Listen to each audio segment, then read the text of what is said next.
સુરતમાં સેટેલાઇટ ઓવરબ્રિજના પિલરમાં તિરાડ પડવાનો મામલો, જેમાં TV9ના અહેવાલની અસર જોવા મળી છે.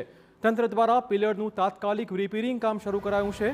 TV9એ બ્રિજમાં સળિયા દેખાતા હોવાનો રિપોર્ટ રજૂ કર્યો હતો. આ અહેવાલ બાદ તંત્ર દોડી રહ્યું છે. પિલરને ચારે બાજુથી કોર્ડન કરી રિપેરિંગનું કામ શરૂ કરાયું છે.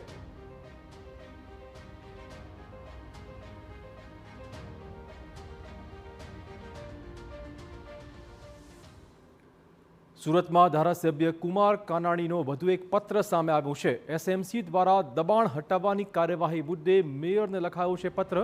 લોકોને હેરાનગતિ ન થાય તે રીતે કામગીરી કરવા રજૂઆત આ પત્રમાં કરવામાં આવી છે. પોતાની જગ્યા પર વેપાર કરતા લોકો સાથે ગેરવર્તન ન થવું જોઈએ, આવી લાગણી પણ વ્યક્ત કરાઈ છે. તંત્રએ નુકસાન ન થાય તેનું ધ્યાન રાખવું જોઈએ, આ ટકોર કુમાર કાનાણીએ કરી છે. વરાછા સરથાણા વિસ્તારની અંદર ભારે દબાણ હોવાના કારણે ભારે ટ્રાફિક થતું હતું અને તેના કારણે સુરત શહેરના લોકોને ભારે મુશ્કેલીનો સામનો કરવો પડતો હતો.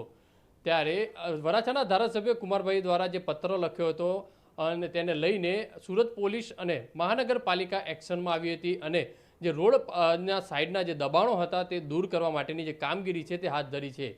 પણ જે કામગીરી દરમિયાન કેટલાક લોકોને પરેશાન થતા હોવાનો ફરી એક પત્ર છે તે કુમારભાઈએ લખ્યો છે. તો આપણી સાથે કુમારભાઈ છે, તેમની સાથે વાત કરીશું. કાકા, આપના દ્વારા વધુ એક પત્ર લખ્યો છે. દબાણ તો દૂર થઈ રહ્યું છે, પણ લોકોને તાનાશાહીનો સામનો કરવો પડી રહ્યો છે. મેં પત્ર એટલા માટે લખ્યો છે કે વરાછાની જનતાનો જે લાગણી અને માગણી હતી અને ટ્રાફિકની સમસ્યા ખૂબ વધતી જતી હતી. દબાણોનું પ્રમાણ ખૂબ વધતું હતું. બ્રિજ નીચે જે લોકો રહેતા હતા એની પ્રવૃત્તિ પણ શંકાસ્પદ હતી.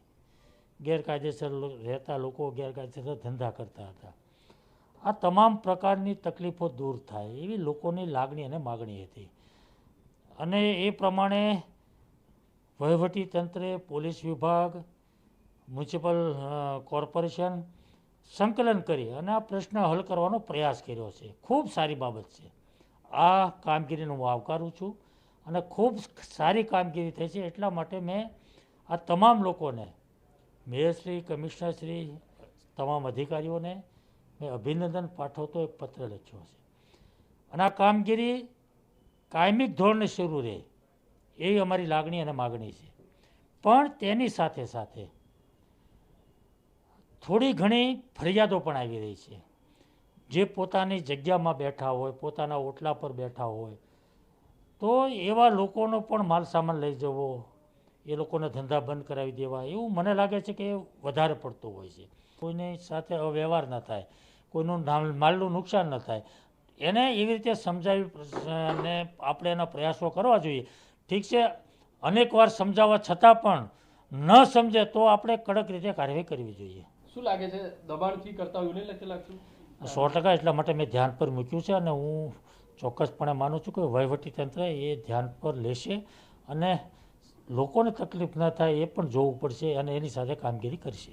જે રીતે કુમારભાઈ કહી રહ્યા છે કે તંત્ર જે પાલિકા છે અને પોલીસ દ્વારા જે દબાણની જે કામગીરી દૂર કરવાની જે કામગીરી છે તે યોગ્ય છે, તેને આવકારી રહ્યા છે. પણ તાનાશાહી જે ગેરવર્તન લોકો સાથે થઈ રહ્યું છે તે ન થવું જોઈએ અને લોકોનું જે નુકસાન થઈ રહ્યું છે તે નુકસાન ન થવું જોઈએ. એટલે પ્રેમથી સમજાવી અને લોકોનું દબાણ છે તે દૂર થાય તે માટેનો ફરી એક પત્ર છે તે તંત્રને લખવામાં આવ્યો છે. ત્યારે જોવાનું રહ્યું કે હવે તંત્ર તરફથી લોકોની જે સમસ્યાનો, જે દબાણનો દૂરનો જે પ્રશ્ન છે તે કઈ રીતે ઉકેલે છે. કેમેરામેન સંજય ચંડલ સાથે બલદેવ સુથાર, TV9.